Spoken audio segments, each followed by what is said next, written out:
Good evening. Once second welcome you my well dear friends. दोस्तों, last class में हमने समझा था जंतुओं का वर्गीकरण अर्थात क्लासिफिकेशन ऑफ एनिमल्स। दोस्तों, आज के टॉपिक में हम समझेंगे कि कोशिका क्या है और कोशिका कैसे कार्य करती है। दोस्तों, इस टॉपिक को समझने के लिए सबसे पहले आपको ये समझना होगा कि कोशिका होती क्या है। दोस्तों, जब तक आप ये नहीं समझ जाते कि कोशिका क्या होती है तब तक हम आगे नहीं बढ़ेंगे।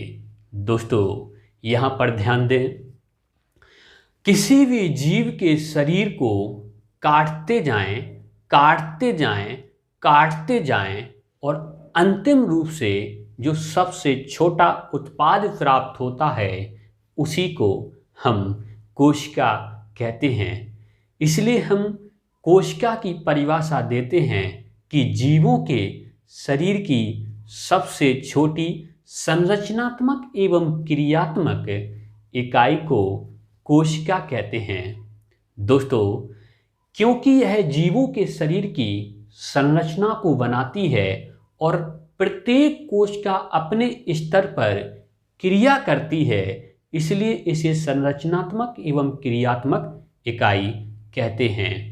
दोस्तों, अगर कोशिका की बात की जाए तो किसी भी जीव का शरीर प्रत्येक कोशिका से मिलकर बना होता है। मतलब हम उदाहरण दें कि हमारा और आपका शरीर कोशिकाओं से मिलकर बना हुआ है, चाहे फिर हमारे हाथ हों, पैर हों, हमारा कोई भी अंग ले लीजिए, हमारे शरीर का कोई भी अंग ले लीजिए, वो सभी कोशिकाओं से मिलकर बने होते हैं। अर्थात हम कह सकते हैं कि सभी जीवों के शरीर का निर्माण कोशिका से ही होता है।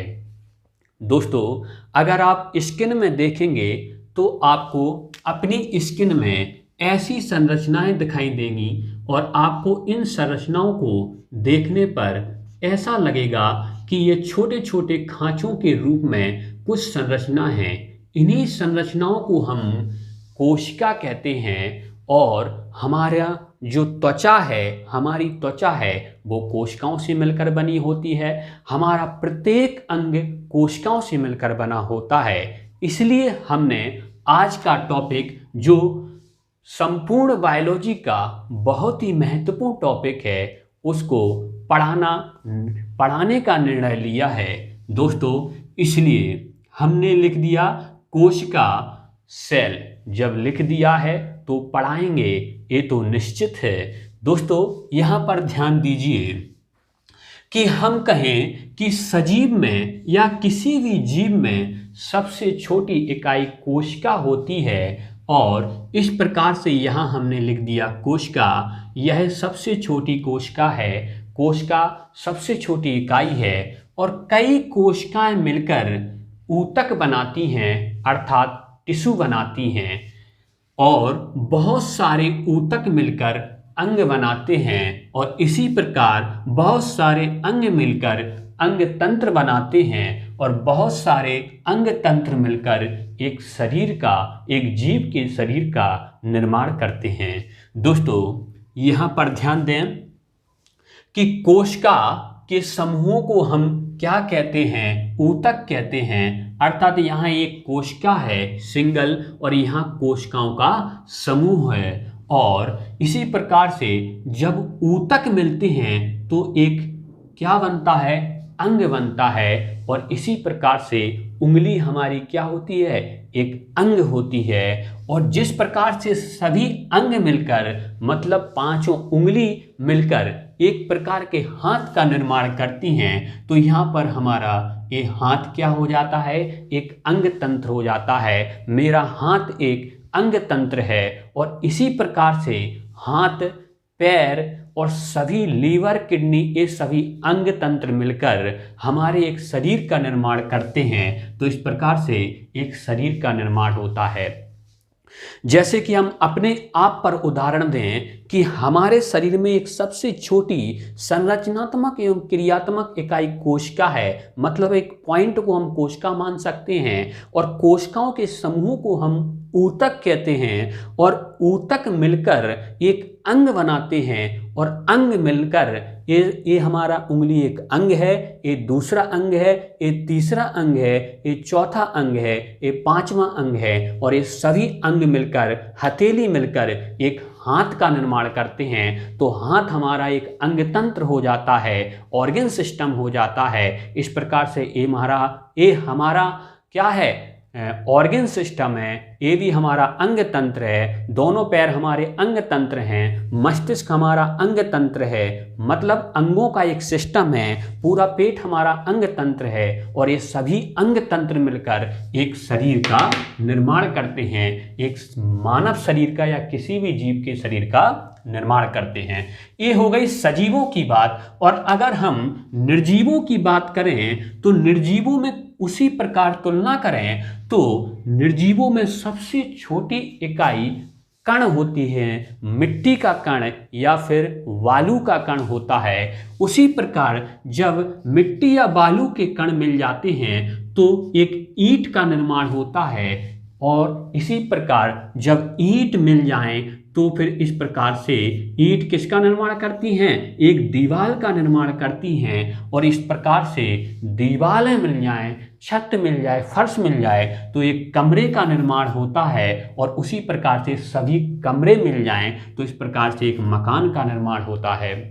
दोस्तों, अगर सजीव और निर्जीव दोनों की तुलना की जाए तो यहाँ पर कोशिका की तुलना कण से कर सकते हैं, एक छोटे से कण से कर सकते हैं, ऊतक की तुलना हम ईंट से कर सकते हैं और अंग की तुलना हम दीवार से कर सकते हैं और अंग तंत्र की तुलना हम एक कमरे से कर सकते हैं और शरीर की तुलना हम एक मकान से कर सकते हैं। तो जिस प्रकार से कोशिका मिलकर ऊतक बनाते हैं और बहुत सारे ऊतक मिलकर अंग बनाते हैं और बहुत सारे अंग मिलकर एक अंग तंत्र बनाते हैं और बहुत सारे अंग तंत्र मिलकर एक शरीर बनाते हैं, उसी प्रकार ठीक उसी प्रकार क्या होता है कि कण मिलकर ईंट बनाते हैं और बहुत सारी ईंट मिलकर एक दीवार बनाती हैं और बहुत सारी दीवार मिलकर एक कमरा बनाती हैं और बहुत सारे कमरे मिलकर एक मकान बनाते हैं।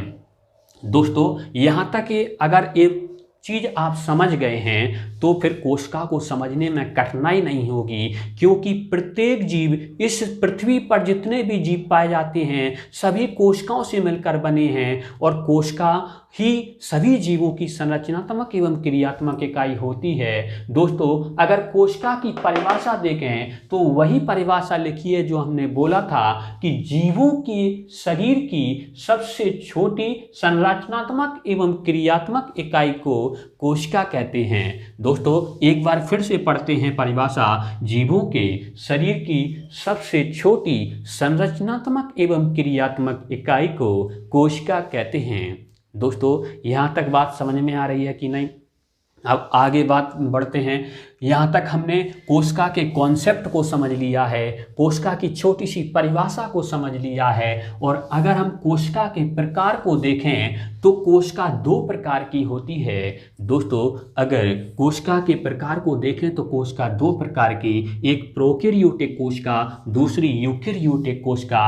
अगर प्रोकैरियोटिक कोशिका की बात करें तो यह इस पृथ्वी पर जो जीव सबसे पहले आए थे उन जीवों में पाई जाने वाली कोशिका कौन सी है? प्रोकैरियोटिक कोशिका। इसलिए इसे प्रारंभिक कोशिका या फिर इसे प्राचीन कोशिका कहते हैं, क्योंकि यह सबसे पहले आए जीवों में पाई जाने वाली कोशिका है। दोस्तों, यह कोशिका अल्प विकसित प्रकार की कोशिका है, पूर्ण विकसित नहीं हुई थी, इसलिए इसे अल्प विकसित प्रकार की कोशिका कहते हैं। दोस्तों, इसी के साथ यह एक सरल रचना वाली कोशिका है, एक सरल स्ट्रक्चर है इसका। ज़्यादा इसमें कोशिकांग नहीं पाए जाते हैं, ना तो माइटोकॉन्ड्रिया पाया जाता है, ना लाइसोसोम पाया जाता है, राइबोसोम पाया जाता है तो 70S प्रकार का पाया जाता है और इसमें केंद्र का स्पष्ट नहीं होता है। केंद्र स्पष्ट केंद्रक का अभाव होता है दोस्तों। और इसी प्रकार से अगर यहाँ पर हम देखें तो केंद्रक का क्या होता है, अभाव होता है, और अधिकांश कोशिकांग इसमें नहीं पाए जाते हैं। जैसा कि हमने बताया कि इसमें माइटोकॉन्ड्रिया नहीं पाया जाता है, इसमें एंडोप्लाज्मिक रेटिकुलम नहीं पाया जाता है, इसमें लाइसोसोम नहीं पाया जाता है, इसमें और भी बहुत सारे कोशिकांग जो एक पूर्ण विकसित कोशिका में होना चाहिए वो इसमें नहीं पाए जाते हैं दोस्तों। यहाँ पर ध्यान दीजिए कि उदाहरण के तौर पर जीवाणु बैक्टीरिया की कोशिका इस प्रोकैरियोटिक प्रकार की कोशिका होती है जो कि एक अल्प विकसित एवं प्राचीन प्रकार की कोशिका है। और जैसे ही एक पूर्ण विकसित कोशिका आ जाती है तो उसे यूकेरियोटिक कोशिका कहते हैं दोस्तों। इस प्रकार से यह आधुनिकतम कोशिका होती है। और दूसरा हमारा नॉलेज मिलती है कि ये पूर्ण विकसित कोशिका है। ये कैसी थी, प्राचीन, ये आधुनिकतम, और ये अल्प विकसित थी, यह कैसी है, पूर्ण विकसित है दोस्तों। और यहीं पर हम देखते हैं कि यह सरल रचना वाली थी, यह कैसी है, जटिल रचना वाली, क्योंकि इसमें सभी कोशिकांग पाए जाते हैं, कोशिका भित्ति पाई जाती है, इसमें कोशिका झिल्ली पाई जाती है, माइटोकॉन्ड्रिया, राइबोसोम, लाइसोसोम और एंडोप्लाज्मिक रेटिकुलम सभी अंग इसमें पाए जाते हैं। अभी घबराना नहीं है, इन अंगों को हम इसी लेक्चर के बाद एक एक करके पढ़ने वाले हैं दोस्तों। यहाँ पर हम देख रहे हैं कि केंद्रक उपस्थित होता है, यहाँ पर केंद्रक का अभाव था, और यहाँ पर सभी कोशिकांग पाए जाते हैं। कोशिकांग से तात्पर्य हमारा कोशिका के अंगों से है जो हमने माइटोकॉन्ड्रिया वगैरह आपको बताए थे दोस्तों। और इसके उदाहरण में आपको सभी जंतु एवं पौधों की कोशिकाएं, सभी जंतु जो कि विकसित प्रकार के जीव हैं और सभी पौधे जो कि विकसित प्रकार के जीवों में आते हैं, और जीवाणु एक अविकसित प्रकार की कोशिका पाई जाती है इसमें, इसलिए यह अविकसित प्रकार का जीव होता है दोस्तों। इस प्रकार से हमने इसका उदाहरण देख लिया और इस प्रकार से हमने यहाँ पर कोशिका का एक कॉन्सेप्ट समझ लिया है दोस्तों। इस बात को याद रखना है कि मानव शरीर हो या फिर किसी भी जीव का शरीर हो, वो सभी कोशिकाओं से मिलकर बना हुआ है।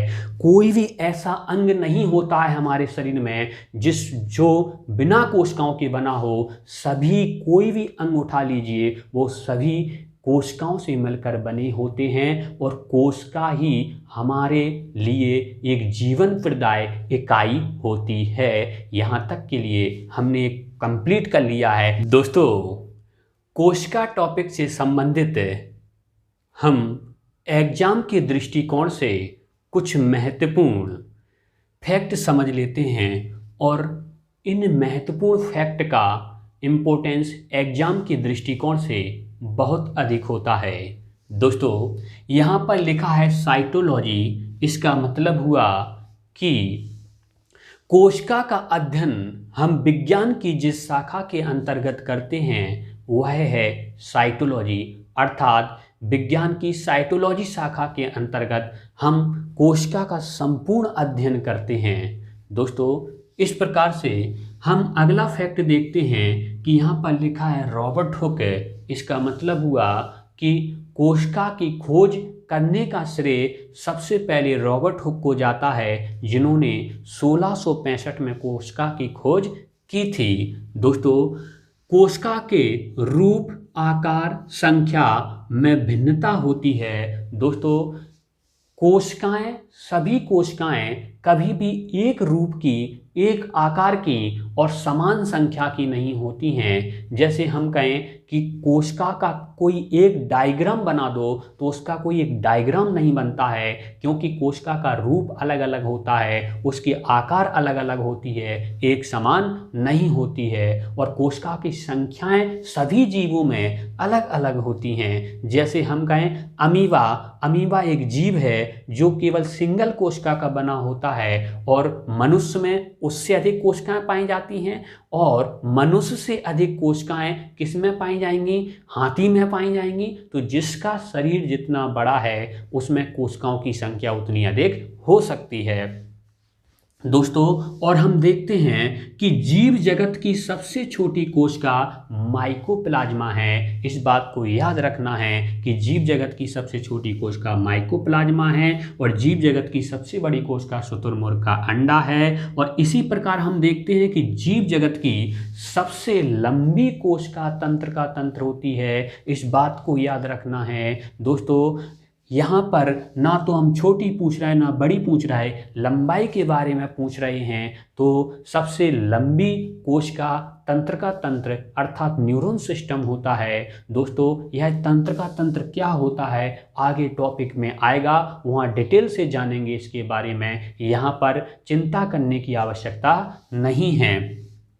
दोस्तों यहाँ पर ध्यान दीजिए कि कोई भी जीव हो वह या तो एक कोश की होगा या फिर बहुकोश की होगा। जैसा कि हमने आपको बताया कि अमीबा एक कोश के जीव है, सिंगल कोशिका का बना होता है, जबकि मनुष्य, कुत्ता, बिल्ली, भैंस, बकरी, हाथी ये सभी बहुकोश के जीव होते हैं। तो इस प्रकार से एक कोश के जीव कौन सा है? अमीबा है। बहुकोश के जीव जैसे कि मनुष्य है। दोस्तों मनुष्य में कोशिकाओं की संख्या लगभग 5000 अरब होती है। यह संख्या लगभग में है, निश्चित नहीं है। दोस्तों यहाँ पर ध्यान दीजिए, कोशिका सिद्धांत स्लाइडेन एवं स्वान नामक 2 वैज्ञानिकों ने दिया, जिनमें से पादप कोशिका का सिद्धांत स्लाइडेन ने दिया और जंतु कोशिका का सिद्धांत स्वान ने दिया।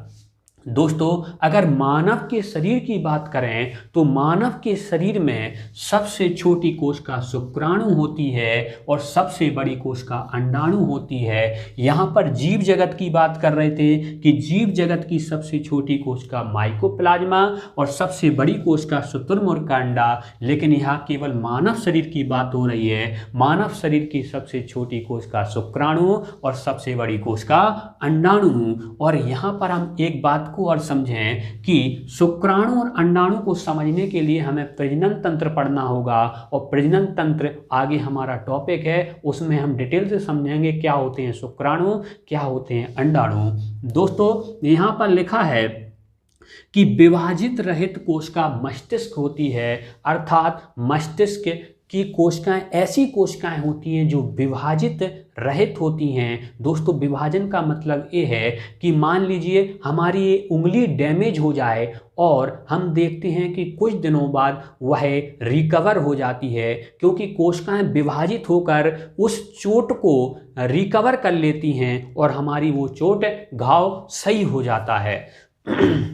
दोस्तों जब हमें चोट लगती है और कुछ दिनों बाद वह सही हो जाता है तो वह घाव भर जाता है, क्योंकि हमारी कोशिकाएं विभाजित होकर उसकी क्षतिपूर्ति कर देती हैं। लेकिन मस्तिष्क में ऐसा गुण नहीं पाया जाता है, क्योंकि मस्तिष्क में अगर चोट लग जाए तो उसकी क्षतिपूर्ति नहीं की जा सकती है। दोस्तों इसलिए हमारे पुलिस वाले भाई बोलते हैं कि आप हेलमेट लगाइए, क्योंकि एक बार सिर में लग गई और आपके मस्तिष्क तक चोट पहुंच गई तो आप हो सकता है प्रभु से मिलन आपका हो जाए। दोस्तों यहाँ पर ध्यान दीजिए, इसलिए हेलमेट अवश्य लगाएं।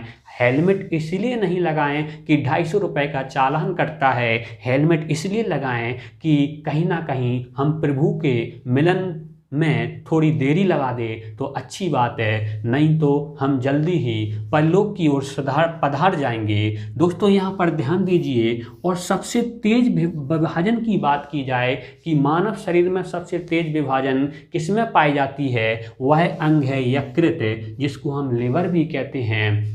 दोस्तों जब कभी भी हमारा यकृत या लिवर डैमेज हो जाता है तो डॉक्टर कहते हैं कि सादा सब्जी खाओ, सादा पानी पियो और इसको अपने आप रिकवर होने दो। और हम देखते हैं कि हमारा लिवर कुछ दिनों बाद अपने आप ठीक हो जाता है, रिकवर हो जाता है। बस डॉक्टर छोटी सी एक लिवर टॉनिक पकड़ा देते हैं और हमारा लिवर अपने आप क्योंकि लिवर की जो कोशिकाएं खराब हो चुकी हैं वो अलग हट जाती हैं और उन कोशिकाओं की क्षतिपूर्ति हमारा लिवर क्या करता है, जो कोशिकाओं का विभाजन करके कर लेता है। इसी प्रकार से हमारे जो महत्वपूर्ण टॉपिक थे वो हमने इसमें समझ लिए हैं और इस प्रकार से इस टॉपिक का जो कॉन्सेप्ट है कहीं ना कहीं हम जान चुके हैं और इसके बाद अब हम आगे बढ़ेंगे। दोस्तों यहाँ तक के लिए बहुत बहुत धन्यवाद, बहुत बहुत शुक्रिया।